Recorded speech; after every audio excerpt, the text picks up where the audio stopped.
Marami po salamat, Vice Mayor Eric, sa inyong mensahe.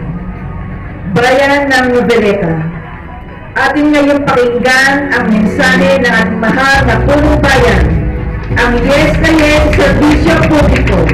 Pasalubungan natin ang masigapong palakpakan, Mayor Engineer Enrico Boy Albert. Ng isang magandang hapon at dapit kabina. Hindi po ako pwede magpakahaba pa dahil naabuti na tayo ng dilim. Walang mga ilaw yung mga tents natin. Una po sa lahat ay nagpapasalamat po ko sa ating pong may kapal na sa pagbibigay niyo po sa aking buhay. Siguro nasa sinupupunan pa lamang po ko ay hindi ko na po iniintindi ang sarili ko. Dahil nga po payat ako, hindi ako masyadong napasuso ng nanay ko nung maliit ako. Siguro ipinaumbaya ko na yan sa mga kapitbahay namin. Sa sobrang pag-iintindi ko po sa aking mga kasama, mga halalan, kung mapapansin niyo po, napabayaan ko na rin ang sarili ko.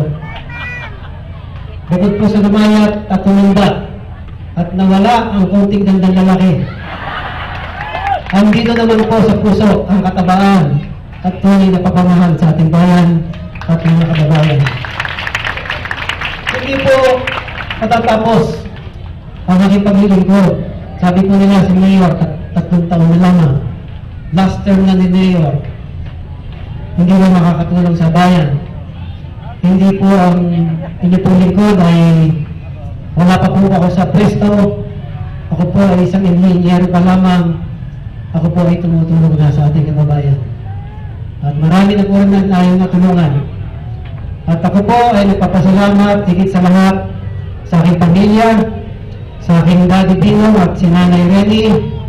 Nasa maliit na puspos na bata pa lamang po ako ay hinubog na po ako.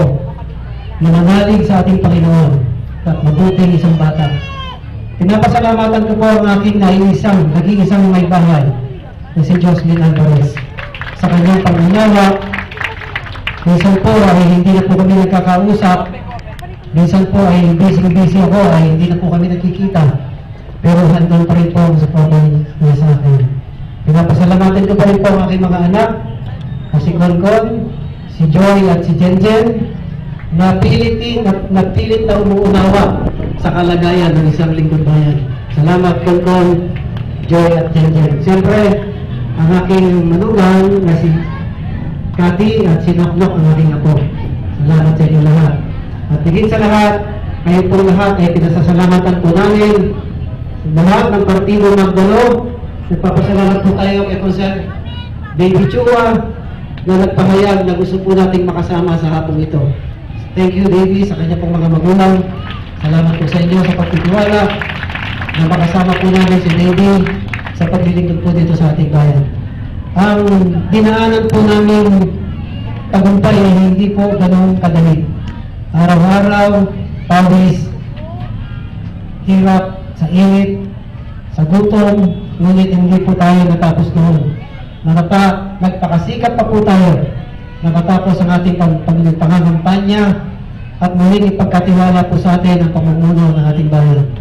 Laki ng hirap po kay Vice Mayor Eric.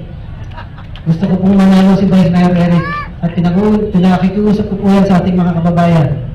Dahil noong 2007 po, andyan po yung aking matatapang na sundalo na laban para sa pagbabago sa bayan ng Noveleta. Si Consel Edwin Saúl, yan ang aming isa sa matapang na sundalo. Si Consel L. Diaz, si Vice Mayor Eric Garcia, at ilang mga kasama ko noon na nagtapos na rin ang kanilang mga termino. Kami po ang bumuo ng 2007 ang bagong partido Magdalo na nagbigay po ng panibagong paglilingkod sa ating bayan. Pinasasalamatan ko rin po ang ating ex-mayor, Mayor Bersaki. Siya po ang naglagay sa akin bilang isang municipal engineer noong 1993 hanggang 2003 po yan. Yan po ang naghubog sa akin kung paano ang paglilingkod sa ating bayan. Kanina po ay nagulat ako sa announcement ni Governor John D. Cremulya na ako na po ay magiging presidente ng Cavite Mayors League. Hindi ko po ito inaasahan at hindi ko na rin po ito pinapangarap. Dahil sa history po ng lalawigan ng Cavite, ay malalaking bayan po ang namumuno ng Cavite Mayor's League. At tulad ng Tansa, ng Carmona, ng Bacoor, at ng Rosario. Sa isang third-class municipality, ay tila mahirap po natin gampanan. Ngunit, kung ito po ay pagkakatiwala sa atin ng ating mahal na gobernador, ay hindi po tayo makakatanggi. Pipilitin po natin pamanuhan ang Cavite Mayor's League ng buong husay at buong tapat. Kaya makakaasa po kayo mga kababayan na sa akin pong huling termino na wala na po akong kalaban. Nagpapasalamat po ako sa mga nakalaban ko rin noon. At sana po tapos na rin sa atin ang labanan sa politika, kapagkat at the end of the day tayo rin po mga taga-Noveleta ang magsasama-sama. Sa lahat po ng mga guro, sa mga pastor, nakasama po natin araw tuwing Monday, sa senior citizen, sa aking pong mahal na Executive Secretary Raymond Salazar, na siguro po ay isa sa naging susi ng matagumpay nating paglilingkod sa ating bayan.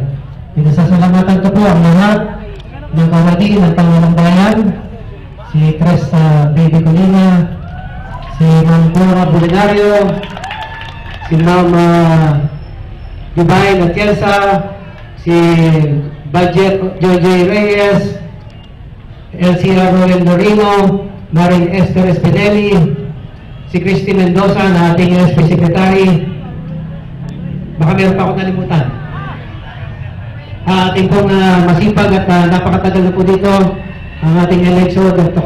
Ramir, ang ating pong DWDO, si JK Sidobon, ang ating pong Menro, si Ed Chavez, ang ating pong masipag na GRO, sa lahat ng mga kapitan na patuloy na tulong sa ating bayan, sa ating ABC President Mario Fernandez na susunod na board member, ang ating pong SK Federation President Ngayon Mania, sa Council po ng Cavite City, Council Bender Chua, ang dalawa po nating board member Ryan Enriquez, board member Bender Chua, at siyempre sa ating pong mahal na gobernador, Vice Governor, salamat po sa inyong suporta, at sa lahat sa ating pong mga kababayan, maraming salamat po sa pagtitiwala ninyo. Makakawasa po kayo ng isang tapat at malinis na paglilingkod sa aking huling termino. Muli po, magandang gabi po sa ating.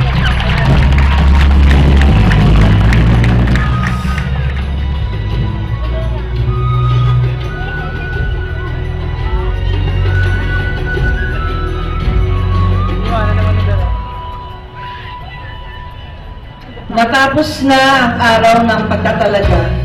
Ngunit batid natin lahat na hudyat pa lamang ito ng pagsisimula na higit pang pagbabago at pag-unlad ng ating